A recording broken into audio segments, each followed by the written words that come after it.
A certain very small gland is a peanut in between the right and the left hemisphere, the right and left hemispheres of your brain. So that the location is important too.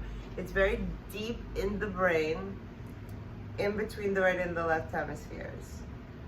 A certain very small gland situated in the middle of the brain's substance and suspended above the passage through which the spirits in the brain's anterior cavities, subconscious, communicate with those in the posterior cavities, frontal lobe, etc. Descartes attached significance to the gland because he believed it to be the only section of the brain to exist as a single part rather than one half of a pair. So that's interesting.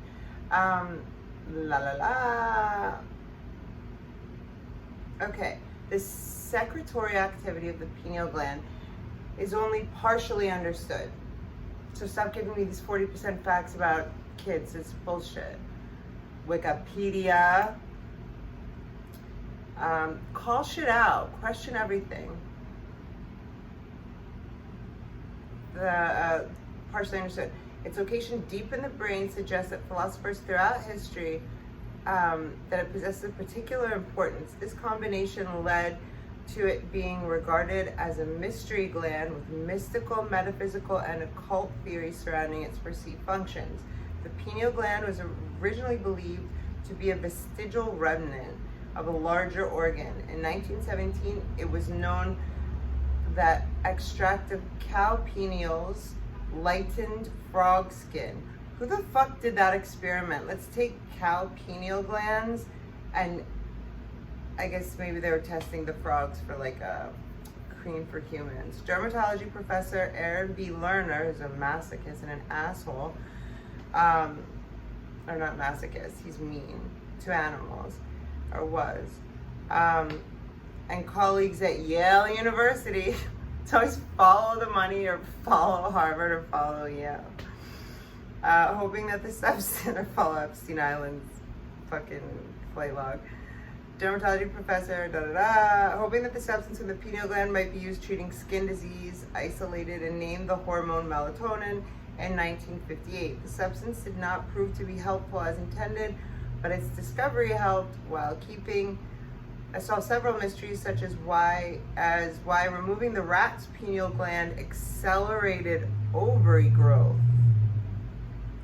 why keeping rats in constant light decreased the weight of their pineals, and why pinealectomy and constant light affect ovary growth to an equal extent. This knowledge gave a boost to the new field of chronobiology. Okay, so Wikipedia is like mainstream media. So mostly I see here just on DuckDuckGo that it's mostly tied to circadian rhythm, which is your sleeping cycle. Okay, how to detoxify the pineal gland. That'll give us information that's helpful, and also what to stay away from. A tiny pea-sized gland shaped like a pine cone residing in the center of our brains may hold this is uplift, may hold the spiritual wisdom, inspiration, and psychic awareness. The pineal gland is vital for physical, mental, and spiritual health, while also being a gateway to higher consciousness. It is widely believed that the pineal gland is key to our spiritual awakening. What is it? So, scientific evidence supports the possibility that our third eye point was once our first eye. I never heard that. Under the microscope, the pineal gland is made up of cells that have the same features as the rod-shaped light-sensitive cells found in our retinas. Wow. The pineal gland receives signals that travel down the optic nerves. It seems the primitive third eye functioned as a sight organ before our current set of eyes. The pineal gland gives a perception of the world around us through our senses. It controls the action of light upon our body and is located beneath the cerebral cortex, where the two hemispheres of the brain join. This is the place where the brain regulates consciousness and interprets the body's sensory motor functions. So let me give you an idea of what that little guy looks like and where he is in your brain. So you can see that.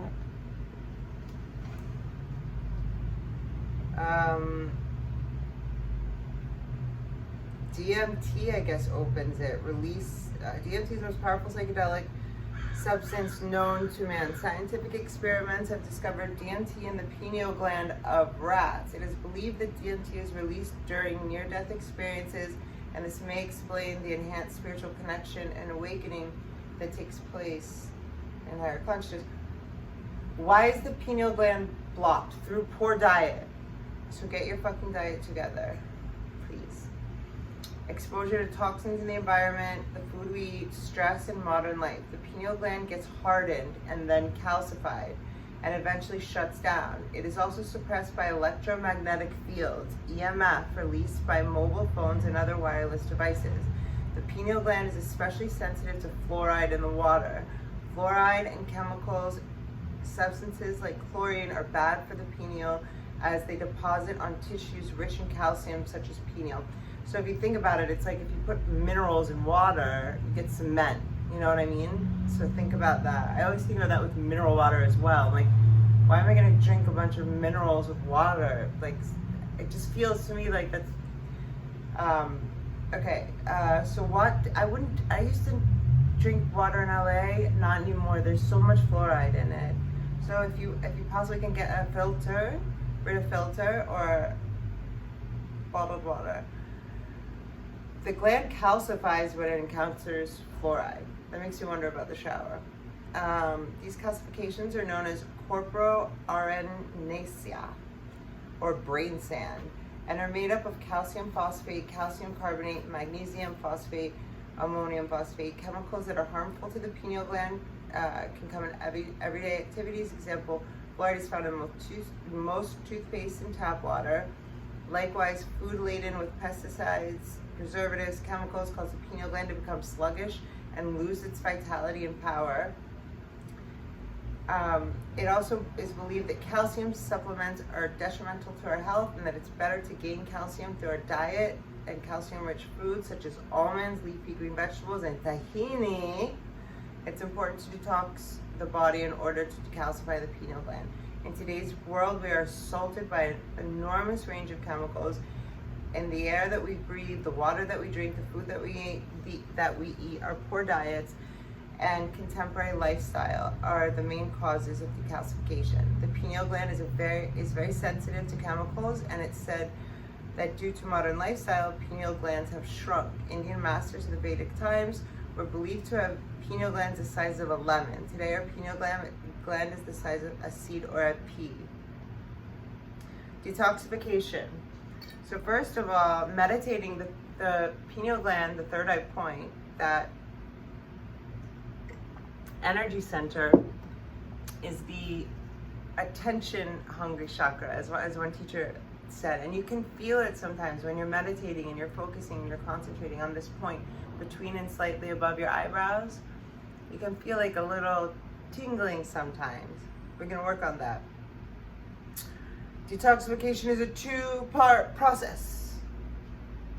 Firstly, ensuring that no further calcification takes place while at the same time reversing the calcification that has already occurred.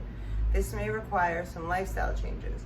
Most important one being to drink pure water. Other lifestyle changes are to limit or stop the intake of sugar, caffeine, tobacco, alcohol, eat organic, natural whole foods that is not laced with pesticides and genetic modifications. Some ways to detoxify the pineal gland include chlorella, spirulina, and wheatgrass in your diet. Oregano oil, I have some of that. It's so awful. It's probably the worst thing you'll ever taste in your life, but you feel amazing. Oregano oil is a wonderful way to detoxify and encourage the pineal gland activation and clarity. Raw apple cider vinegar, also a tasty one, and pure cacao have a great effect on the pineal gland too. Once we've cleared the pineal gland of toxins, we work on awakening the third eye. A simple way of activating the third eye is through meditation. especially meditating with your attention on the third eye, which can be done in yoga practice and seated meditation. Sun gazing is a potent way of the ancient times to activate the pineal third eye. We were always told not to stare at the sun. Think about the things we were told not to do and we just accepted, like, okay. I remember sustaining a stare at the sun for like 7 minutes and just feeling the word, but it wasn't like I was hearing home, but it was just like home. Like, it's really beautiful. I felt my whole body was being recalibrated. Great Himalayan masters practice Surya Yoga by gazing at the rising sun with a silver coin placed between the eyebrows on the forehead. That's a great idea. At dawn, and the Earth's magnetic field is charged, making this the best time to meditate. I'm doing that tomorrow morning, as it stimulates the pineal gland. But a silver coin, I would think copper. Apparently at dawn, the negatively charged pineal and positively charged pituitary come together to create light in the head. Dawn is the best time to meditate as it stimulates the pineal gland. Here are some of the other ways to activate the pineal gland. Spend time in sunlight every single day. Sleep in complete darkness.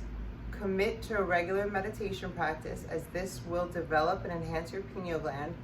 Yogic practices are very important methods for awakening the pineal gland. Inversions are particularly helpful. Headstand, shoulder stand, as they increase blood flow to the brain, i.e. pineal, while you're upside down. The practice of yoga nidra, which is very chilled out, like meditation yoga or yoga sleep meditation, also helps awaken the pineal gland. I'll be back with a pineal gland meditation. Oh, your ears. Remember Craig Mack?